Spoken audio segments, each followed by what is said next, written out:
हाय, मैं भाई Emmanuel biblical Hindi गवाही कार्यक्रम में आप सबको स्वागत करता हूं और मसीह यीशु में आप सबको जय मसीह की। दोस्तों, आइए आज मैं फिर से आपके साथ इस कार्यक्रम के साथ हूं और आपके साथ आज फिर से मैं प्रभु यीशु मसीह के जीवित वचनों को बांटना चाहता हूं। आइए हम छोटा सा प्रार्थना करते हैं।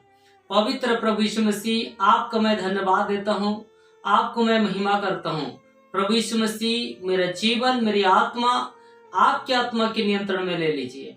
प्रभु पवित्र आत्मा, आप मुझसे बातचीत करिए। प्रभु जी, बाकी के समय आप हाथ में रखते हैं, यीशु के नाम में, आमीन। हाँ मेरे अति प्रिय भाई बहनों और दोस्तों, इस समय आई हम आज की इस संदेशों के भागों में जाते हैं। मेरे प्रियो, परमेश्वर के वचन में हमें कहा कि परमेश्वर प्रेम है और हमें एक दूसरे से प्रेम करना चाहिए। आज की संदेशों में मैं प्रेम करने के विषय में हम बताना चाहते हैं। हम अपने रिश्तेदारों से बहुत प्रेम करते हैं, अपने दोस्तों से बहुत प्रेम करते हैं, लेकिन बाइबल कुछ ऐसी बताती है।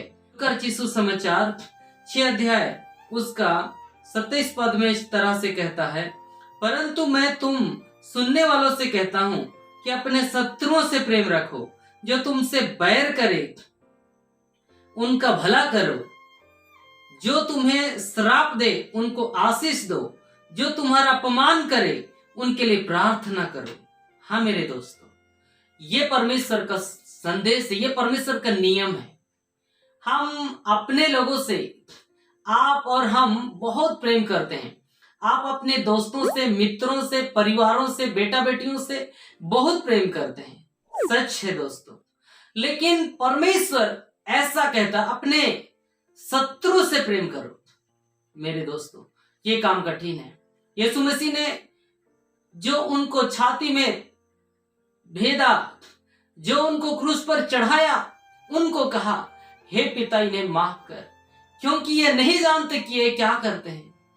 मेरे प्रियो, आज आपको भी परमेश्वर इस वचन के द्वारा हमें आपको सिखाना चाहता है कि अपने प्रेम करने वालों से ही, जैसे 32 पद में लिखा है, यदि तुम अपने प्रेम रखने वालों के साथ प्रेम रखो तो तुम्हारी क्या बड़ाई, क्योंकि पापी भी अपने प्रेम रखने वालों के साथ ऐसा प्रेम रखते हैं। सच में आप प्रेम रखने वालों के लिए साथ ये प्रेम रखते हैं तो कोई बड़ाई नहीं है। ऐसे तो गैर मसीह लोग भी करते हैं, ऐसे तो संसारिक लोग भी करते हैं। इसलिए ऐसा करके अपने आप को परमेश्वर के निकट बड़ा बनने का प्रयास मत कीजिए। ये परमेश्वर के नजरों में व्यर्थ है, झूठ है। परमेश्वर का वचन में कहा, आप वास्तव में परमेश्वर की वचनों में है, परमेश्वर के संदेशों को आप सुनते हैं, प्रभु की बाइबल को पढ़ते हैं, यहाँ पर लिखे शत्रु से भी प्रेम करो। हाँ मेरे दोस्तों, ये बड़ा कठिन है।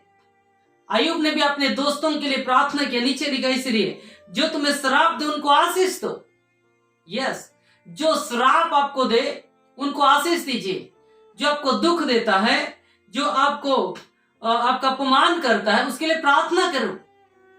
आज संसार में, आज प्रभु के लोगों के जीवन को मैं देखता हूं, प्रार्थना करने के बजाय उनकी 2-4 निंदाएं करते हैं, उनका भला करने के बजाय उनको गिराना चाहते हैं।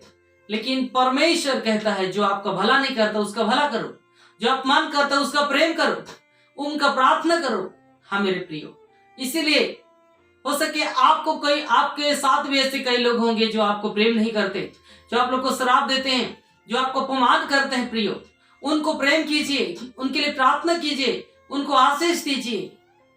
ऐसा करके उनके लिए प्रार्थना कीजिए। इसलिए पहला यूहन्ना उसका 4 अध्याय के 7 से 12वां पद में परमेश्वर का वचन में ऐसा कहा है, हे प्रियो, हम वापस में प्रेम रखें, यदि प्रेम परमेश्वर से है। जो कोई प्रेम करता है वह परमेश्वर से जन्मा है और परमेश्वर को जानता है। जो प्रेम नहीं रखता वह परमेश्वर को नहीं जानता, क्योंकि परमेश्वर प्रेम है।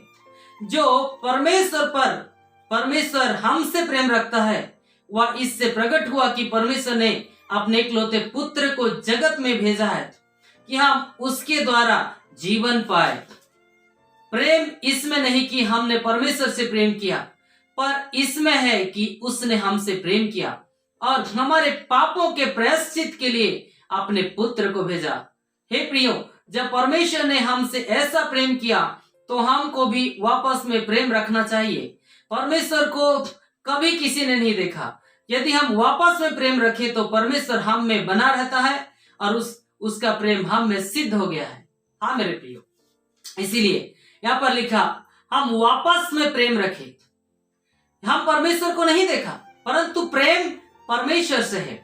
और जो कोई परमेश्वर की इस प्रेम को अपने जीवन में लेता है वो शत्रुओं से भी प्रेम करता है, और शत्रु से प्रेम करता है तो वह परमेश्वर को जानता है और परमेश्वर से जन्मा है। यदि वो ऐसा नहीं करता तो परमेश्वर को नहीं जानता है भैया। और प्रगट में अपने एकलौते पुत्र को जगत में इसलिए भेजा कि हम क्या करें, उसके द्वारा जीवन पाए, उसके द्वारा आशीष पाए मेरे प्रियो। उसके द्वारा हम इस विषय को सीखे कि परमेश्वर प्रेम है, और परमेश्वर के पुत्र को इसलिए प्रकट किया कि प्रेम इसमें नहीं कि हमने उससे प्रेम किया। हमने नहीं प्रियो, हम तो भटक गए थे, हम लोग तो पापों में पड़े हुए थे, हम तो गिरे हुए थे, लेकिन परंतु प्रेम इसमें है कि उसने हमसे प्रेम किया। यस, आपने परमेश्वर से प्रेम नहीं किया, आपने प्रभु को नहीं सुना, लेकिन परमेश्वर आपसे प्रेम किया, जिसके द्वारा आज आप और हम जीवित हैं। इसीलिए दोस्तों, परमेश्वर प्रेम के द्वारा आपके और मेरे और पूरे जगत की पापों की पश्चाताप के लिए अपने पुत्र को इस संसार में भेजा, जिसके द्वारा हम क्या करें, इसलिए वापस में प्रेम रखिए। आज कलीसिया में प्रेम नहीं है, सेवकों में प्रेम नहीं है। हाँ दोस्तों, एक कलीसिया दूसरे कलीसिया से मेल नहीं रखती।